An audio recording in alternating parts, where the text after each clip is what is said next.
Master minds commerce చదవాలనుకునే 10th inter విద్యార్థుల తొలి ఎంపిక.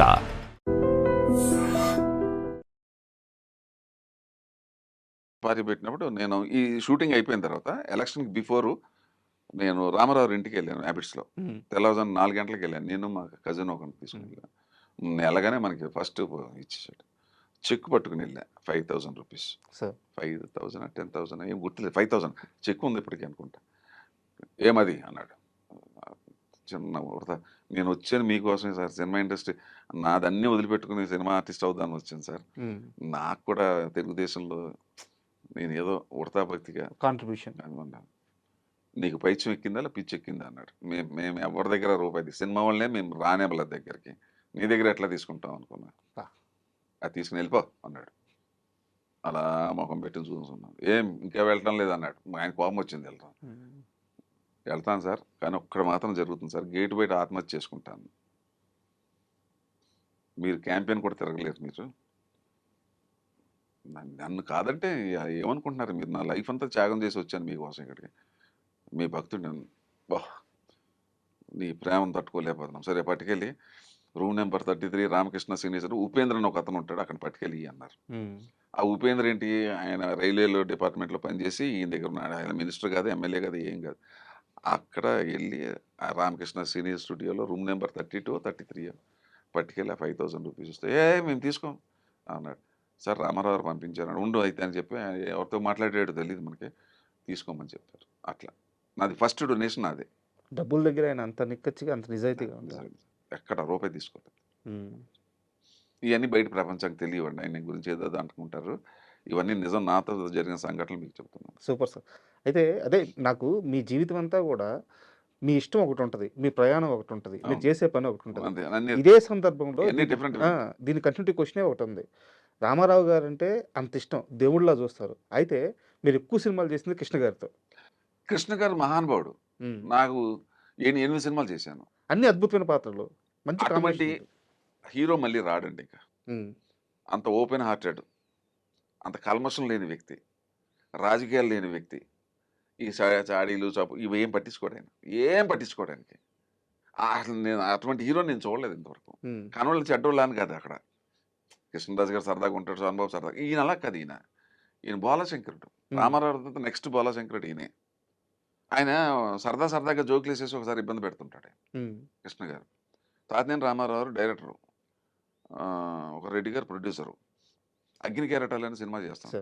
ఆయనతో ఎప్పుడు చేసిన బ్రదర్ వేషమే నేను, ప్లస్ ఆయనకి ఆపోజిట్, మళ్ళీ ఇలా కొట్టుకోవటం, మళ్ళీ లాస్ట్లో ఒకటి ఇలాగే చేశానండి.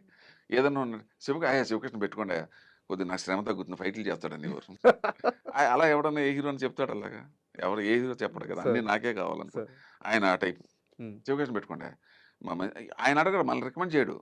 ఎవరన్నా వచ్చేసరి ఈ వేషానికి మీకు ఈక్వల్గా శివకృష్ణ పెట్టండి, మనోడే పెట్టు అయితే నాకు కొద్ది శ్రమ తగ్గుద్ది అట్లా. ఆయన తెలుసా మీరు ఎన్టీఆర్ ఫ్యాన్ అని? తెలుసు, అందరికీ తెలుసు. తెలిసేమో మరి, ఎప్పుడు అడిగేవారు కాదు. ఎవరు ఇంతవరకు నన్ను అడగల, అదే ఏ ఆర్టిస్ట్ అడగలేదు. నేను చెప్పుకోవడం తప్ప ఎవరు అడగలేదు. చెట్టిఆర్ బిల్డింగ్లో ఏవిఎంలో చేస్తున్నాం.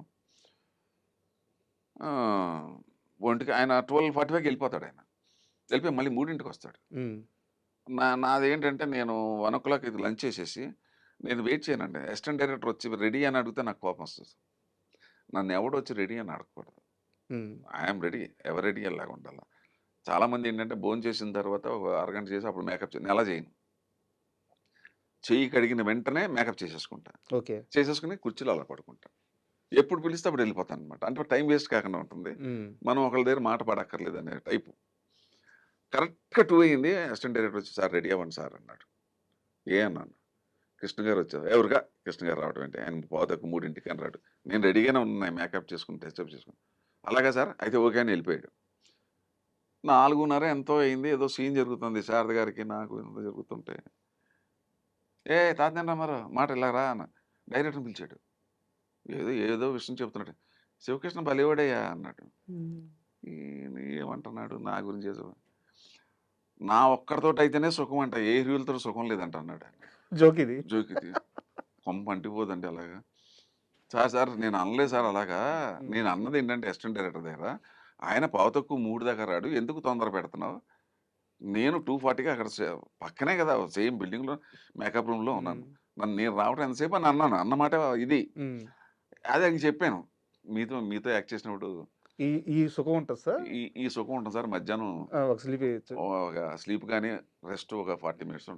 అది ఆయన ఎలా కన్వర్ట్ చేశాడంటే ఇలాగ కన్వర్ట్ చేసి ఇలా చెప్పాడు తాతినేని రామారావు. ఇండస్ట్రీ టాక్ బయటకు వెళ్ళిపోతే సార్ నా కొంపలు అంటుకుంటాయి అంటే హి హి అంటే పక్క నవ్వుతున్నాడు ఆయన. అదొకటి అయిపోయింది, సరదాగా ఉండేది ఆయనతో. అబ్బా వెరీ గుడ్, మర్చిపోలేనండి ఆయన మాత్రం మహానుభావుడు. తర్వాత ఆయన నేను చేసిందే ఉన్నాయండి. ఆయన సినిమాలకి తిరిగి డబ్బులు పెట్టేవాడు. ఆయన హీరో సినిమా లాక్కుండా ఏ నిర్మాతను కష్టపెట్టేవాడు కదా. డబ్బులు ఇవ్వకపోతే ఇట్స్ ఆల్ రైట్ అనేవాడు. నేను చేశాను చాలా సినిమాలు అలాగా, డబ్బులు ఇచ్చినా ఇవ్వకపోయిన పని చేశాను. బట్ తిరిగి డబ్బులు పెట్టాడు ఆయన చాలా సినిమాలు. ఆయన విశ్వాసం, ఆయన మొదట్లో ఆయనకి హెల్ప్ చేసిన అందరికీ కూడా ఆయన సంతకాలు పెట్టేవాడు రిలీజ్కి, నేను ఇస్తాను డబ్బు అని చెప్పి. నాది హాబీ. ఏం మనిషి సార్ ఆయన. అసలు లేడండి, ఇంకో హీరో లేడండి ఇంకో సినిమా ఇండస్ట్రీ. ఎవరేమనుకున్నా ఇది నిజం. సార్ ఒక చిన్న డౌట్, ప్రభాస్ గారు లాంచింగ్ టైము ఈశ్వర్ మూవీ యాక్చువల్గా ఆయన ఫాదర్గా చేయాలనుకుంటే కృష్ణరాజు గారే చేయొచ్చు, కొడుకు లాంచింగ్ కాబట్టి. బట్ ఏరి కోరి శ్రీకృష్ణ అనే ఆ క్యారెక్టర్ కావాలని చెప్పి తీసుకొచ్చుకొని పెట్టుకున్నారంట. కాదండి, ఇది నా ఫ్రెండ్ అశోక్ కుమార్, ప్రొడ్యూసర్. అతను నాకన్నా చిన్నోడన్నా, నాకు చాలా చాలా ఇష్టడు సార్. నాలాగే కొద్దిగా ఓపెన్గా ఉంటాడు అతను. అతను ఎంత గొప్పవాడంటే అతను తీసిన సినిమా అన్నిట్లో నేను ఉన్నాను. ఫస్ట్ ధ్రువ నక్షత్రం, తర్వాత ఇంకోటి ఏదో సినిమా, ధ్రువ నక్షత్రం తర్వాత రక్తతిలకం అనుకుంటా, రక్తతిలకం తర్వాత ఇంకో ఒక్క సినిమా ఒకటే ఈవి సత్యనారాయణ చెవులో పువ్వు ఏదో పెట్టి తీసాను, అది తప్ప అన్ని సినిమాలు నేను ఉన్నాను. మంచి స్నేహితుడు నాకు, చాలా వెరీ నైస్ మ్యాన్. అంటే రామానాయుడు గారికి మేనల్డ్ వర్స్ అవుతాడు. ఆ మేనల్డ్ అని చెప్పి అదేం ఉండదు. Is a very very nice person. తర్వాత ఏంటంటే మహాదైవ భక్తుడు, సనాతన ధర్మం అంటే పడి చచ్చిపోతాడు. ఎవరికి తెలియదు అశోక్ కుమార్ గురించి. చాలా ఈశ్వరికి మళ్ళీ నేనే మా శివకృష్ణ పెట్టుకున్నా, అలా వచ్చింది నాకు. అతను ఆ వేషం రావడానికి నాకు నా మిత్రుడు, నా శ్రేయోభిలాషి అశోక్ కుమార్. సార్ ఆ రోజు 2001, 2002 టైంలో మీరు చూసిన ప్రభాస్ వేరు, ఇప్పుడు మనందరం చూస్తున్న ప్రభాస్ వేరు. బాగా ఎదిగాడు కదా సార్, బాగా ఎదిగాడు. ఎంత ఎదిగినా కూడా ఎదిగినోడు ఎంత ఎదిగే కొలిది ఒదిగి ఉండాలంటారు కదా, అది నేను విన్నాను. చాలా ఒదిగి ఉంటాడని, చాలా మర్యాదగా ఉంటాడు. అది మాత్రం అందరూ చెప్తున్నారు, ఒకళ్ళు కాదు కదా, అందరూ చెప్తున్నారు. ఆ రోజు సెట్లో ఎలా ఉండేవారు సార్? ఆ రోజు ఎలా ఉన్నాడు, ఈ రోజున అలాగే ఉన్నాడు. ఎందుకంటే నేను ఒక 15 ఏళ్ళ తర్వాత మొన్న ఎక్కడేదో కలిశాను, గగవా పరిగెత్తుకుంటూ వచ్చాడు. మీరే అని చెప్పి గవబా బ్యాన్లోంచి దిగాడు. ఏంటి ఇలాగ వచ్చారేంటి అన్నాడు. లేదు నన్ను ఏదో పని మీద వచ్చాను, నువ్వు వచ్చావని చెప్పి నేను ఇలా కనపడేది అన్న. లేదు అది మాత్రం అది అందరూ నేను చెప్పేది కాదు కదా, అతను భోజనాల దగ్గర కానీ అతని దగ్గర కానీ ట్రీట్మెంట్ కానీ ఆ మర్యాద కానీ అదే కృష్ణరాజు గారి కన్నా ఇంకా ఎక్కువ అని చెప్తారు అందరూ. అదేనండి, ఒక మనిషి ఎప్పుడు గొప్పవాడవుతాడంటే ఇదే మంచితనం అంటే. ఎందుకు ప్రభాస్ గురించి ఇంతమంది మాట్లాడుతున్నారు? There should be a reason in it. అంటే తెలుగులో సామెత ఉండే, ఎదిగే కొలిది ఒదిగి ఉండాలని. దాని రిప్లైగా ఇస్ ప్రభాస్ నేను విన్నది. And sir